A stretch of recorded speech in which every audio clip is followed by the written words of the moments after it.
Hi Lafayette first graders. Today we're going to talk about the shapes, the same ones we've been talking about lately, the circle, the square, the triangle, the rectangle, the trapezoid, and the hexagon. But we're also going to talk about how to draw those shapes today, because one of the things mathematicians need to do sometimes is draw shapes. So let's talk first about how to draw a square.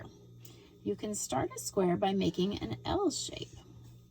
You want to make sure that the first side of your L is the same length as the other side of your L. It looks to me like this one's a little short. I'm going to make it a little longer. Now they're both about the same size. Now I just go straight across the top and I stop at the same spot where my other line ended. And then I go straight down and I have a square, or something very close to a square. It might not be exact when you draw it, but if you get it close enough, people will know, oh yeah, they mean a square. Now a circle is just like an O, the letter O, but bigger. And there's your circle. Then we have a triangle. For a triangle, you can make a mountain shape, and then you just draw a line connecting those two bottom. And there you have a triangle. A rectangle, you can draw having a short side to start. So I'm going to start with my short sides. I'm going to make a little line there, and I'm going to make a line that's the exact same height over far away over here. Now I just connect the tops of these, and I connect the bottoms of these, and then I have a long skinny rectangle. If I want to make a tall skinny rectangle, I might start by drawing my long lines.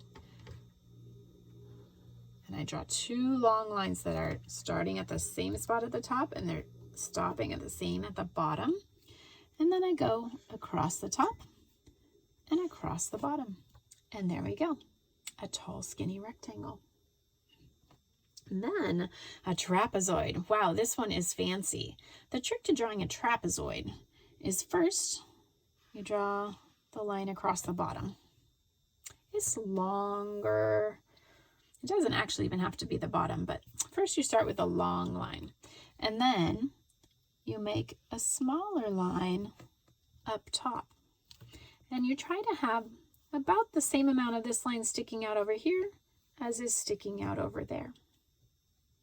I feel like this needs to go a little further. There we go. Now I'm going to connect these ends and connect these ends. And I have a trapezoid. Then, if you know how to make a trapezoid, you can actually use that to make a hexagon. I'm going to start with a pencil because this middle line I'm just going to use for a little while. I'm going to make my long line on my trapezoid. Then I'll switch back to my pen and I'm going to make the shorter line at the top of my trapezoid. Now I'm going to connect these two here and connect these two here. Now I flip my paper over and I spin it around. And I use this same line that I drew with my pencil and I make, again, the small part of a hexagon. I'm sorry, the small part of a trapezoid. Then I connect these two here and I connect these two here. And what I end up with is a hexagon. If I want, I can erase my line and I really have a hexagon. And if you notice, when I turned my paper over, my shapes look a little different, but they're still the same shapes. A triangle can be a triangle if it has its point at the bottom. It does not have to have its line at the bottom. A trapezoid can have the small side at the bottom. That's okay. It's still a trapezoid. No matter how I turn these, they're still the same shapes. A trapezoid can look like this.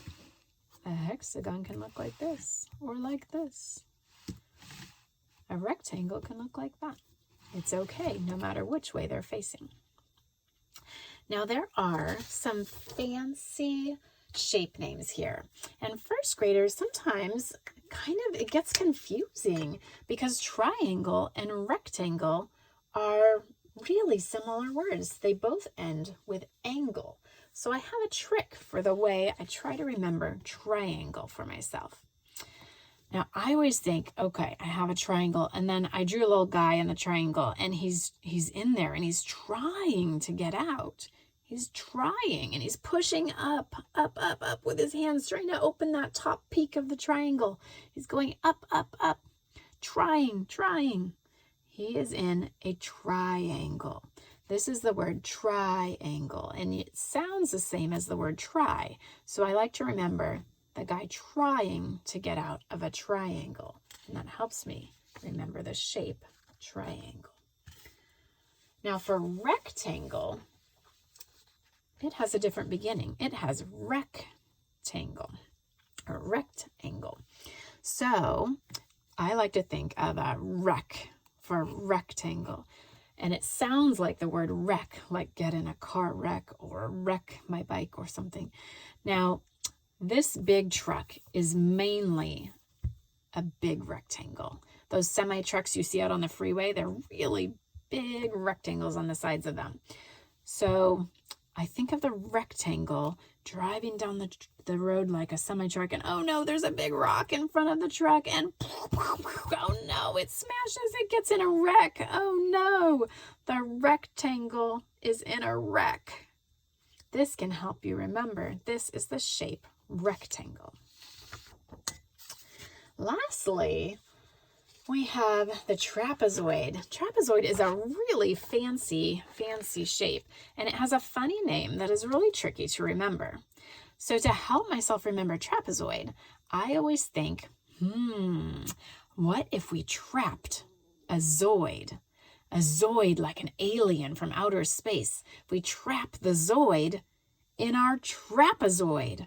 What if this end over here opened up, and when it flapped up and it was open like that, then the zoid walked in, and then the end of it slammed shut, and oh no, the zoid is trapped.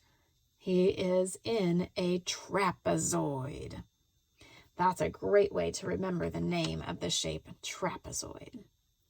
So first graders, have a great time doing math today. Try drawing these shapes and see if you can make each of them. Do your best. It might take a few tries, and that's okay. But give it a chance. You can watch the video again and follow directions and see how they come out. Have a great time. Bye, first graders.